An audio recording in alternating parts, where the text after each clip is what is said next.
several stories like that. I mean, we were even seeing earlier rescues, people being rescued from their homes because of floodwater, just like that. It's really scary stuff in North Carolina. Well, that's all you can do because you can't go out, you can only go up. Right. So that's what we call a vertical evacuation. So it's the only thing you can do in those situations. So especially down there, they really did need to heed the evacuation warnings, Absolutely. especially closer to the water where storm surge was a big threat. And the water can still be coming down and the rain for days, right? Yeah, absolutely. I mean, down there, you could be looking at places that get 20, 25, 30, maybe even more inches of rain. So, you know, you think of the last time we saw a hurricane that produced that type of rainfall was actually Hurricane Harvey last year near Houston, where we saw some catastrophic rainfall totals. Well, this may be just one step below that, but I mean, the rainfall totals down in parts of North Carolina and South Carolina are just going to be, you know, your eyes are going to pop out of your head, I'm sure.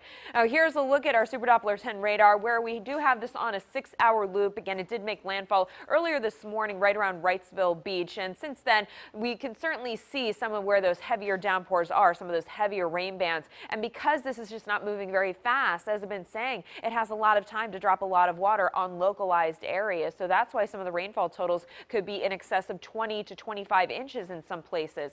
Not so much for Hatteras points north. We're looking more towards Atlantic, Cape Lookout, even down towards Wilmington, obviously, all the way into Myrtle Beach, and even places some farther inland out towards Charlotte or Raleigh.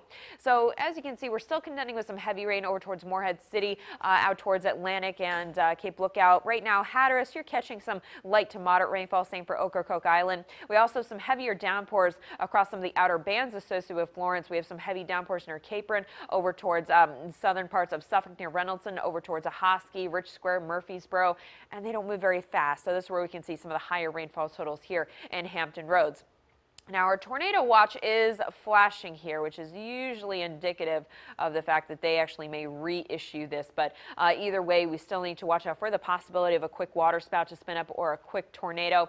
Now, here's a look at the latest forecast track for you. The update did come in from the National Hurricane Center. It is now a strong tropical storm. Winds are down to 70 miles per hour, but look at the movement. It's only moving west at 3 miles per hour. So it is just crawling along as it goes from North Carolina into South Carolina.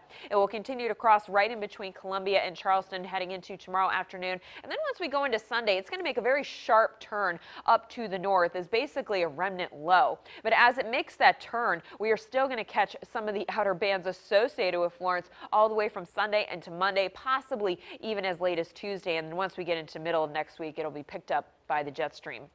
So here's a look at our future track forecast. And as we continue through the rest of this evening and on into the overnight hours, yes, we'll have some on and off rain showers. There could be some heavy downpours, and that'll certainly add to some of the rainfall totals.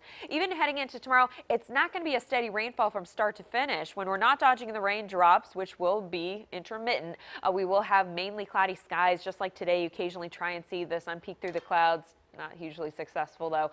So even going into Sunday, we'll have occasional rain showers out there, some isolated downpours. It's really just going to be kind of damp from now all the way through Tuesday. No sunshine really expected until next Wednesday. As far as some of the rainfall totals go, nothing to really write home about, but they could add up in some spots. You can see we could see upwards of 3, maybe even 4 inches, depending on where we do catch some of those heavy downpours. But as I was saying, nothing compared to what they could see farther off to the south. You can see stretching from Wilmington into Myrtle Beach, even out towards the outskirts of Charlotte and Raleigh. They could be looking at 15, 20, 25, maybe even upwards of 30 inches. Right now, winds, again, nothing to write home about. Anywhere between 9 up to 18 miles per hour. Gusts up to 26 in Newport News, 25 in Saluda. Farther off to the south, we're only seeing wind gusts right around 39 in Hatteras, and unfortunately, all of our observation sites are going out in North Carolina from New Bern through Jacksonville down into Wilmington. We haven't really been able to see the wind gusts down there. And we also need to talk about tidal flooding. The tide came up right around 1:30 this afternoon, so it'll come back up right around 1:45 Saturday morning. Expect minor tidal flooding there. We could see minor tidal flooding again as the tide comes up around 2:20 tomorrow afternoon. Water levels expected to crest at 4.9 feet. And then we're just looking at nuisance tidal flooding during high tide going into Sunday morning and again Sunday afternoon. So right now it looks like most of us are okay, but if you live in an area that's prone to tidal flooding, you know how to protect yourself and your property. So dealing with the remnants of Florence all the way through Tuesday, then by next Wednesday, Thursday, and Friday, we'll finally be back into the sunshine. By then, we're certainly going to need some sunshine to soak up all of the wet ground out there. It's going to be soggy for the next several days, folks. So indoor activities, I would say, going into this weekend. Of course, all of our forecast updates are at wavy.com.